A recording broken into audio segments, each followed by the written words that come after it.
until show the mirror and the handle.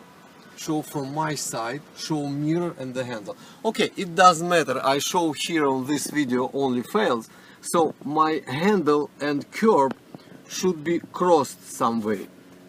I put two complete turn left and I go in again back, watching that. Now the point, if you go in fast and I start to go fast, I hit the curb. I didn't see, but in case you hit the curb, you fail. Okay, good. Now, I have feeling that I close, so I'll go in straight, and that's it.